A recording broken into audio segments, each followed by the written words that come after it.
Hello hello lovely super hits Red FM પર this is Saloni Sunday નો special show તમારી માટે લઈને આવી ગઈ છું જેનું નામ છે પતે કી બાત. હવે જે લોકો આ શો સાંભળે છે એમને ખબર છે કે આ શોમાં આપણી સાથે અલગ અલગ ગેસ્ટ જોડાતા હોય છે કે જે એમના વ્યવસાય વિશે આપણી સાથે વાત કરે છે, એમની જે એક્સપર્ટીઝ છે એની ચર્ચા આપણી સાથે કરે છે અને આપણા પ્રશ્નોના જવાબ એમની પાસે છે. એવી જ રીતે આજે આપણી સાથે જોડાઈ ગયા છે Hemangbhai. He is from Krupal Pathshala. Hi, કેમ છો? બસ He is the મજામાં. CEO of Krupal Group.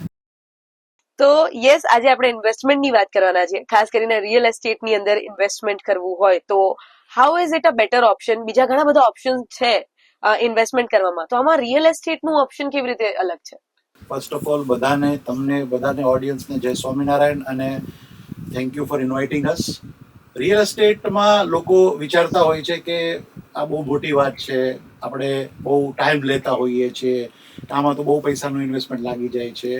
પણ હું તમને એમ કહું છું ને કે જેમ આજકાલ આપણે જમવાનું જમતા હોઈએ તો એમ કે હેલ્ધી ડાયટ જમીએ, આપણું શરીર વજન બરોબર રાખીએ, આપણે રોગોથી દૂર રહીએ, એમ વેલ્થમાં ઇન્વેસ્ટમેન્ટ પણ તમારા હેલ્થ માટે ખૂબ સારું રહેશે. બરોબર છે. અને રિયલ એસ્ટેટ એક એવી વસ્તુ છે કે જ્યાં તમે ટીપે ટીપે સરોવર ભરી શકો છો. એટલે કે મારો કહેવાનો મિનિંગ એમ છે કે રિયલ એસ્ટેટ એક જ એવી વસ્તુ છે કે જેમાં તમને પૈસા રોકવા માટે પૈસા બેંક દ્વારા મળે છે, એટલે કે લોન મળે છે. બીજા એક કોઈ વસ્તુમાં તમને પૈસા મળશે નહીં. અને જે લોનના પૈસા જેમ તમારી આવક આવતી હોય જોબ અથવા બિઝનેસમાં, એવી રીતના તમે ચૂકવી શકો છો. એટલે તમે વિશ્વના મોટા મોટા ઇન્વેસ્ટર્સના ઉદાહરણ જોશો તો એ લોકોની જે રિયલ એસ્ટેટ સંપત્તિ છે એમાંથી એ લોકો ખૂબ ગ્રો થયા છે.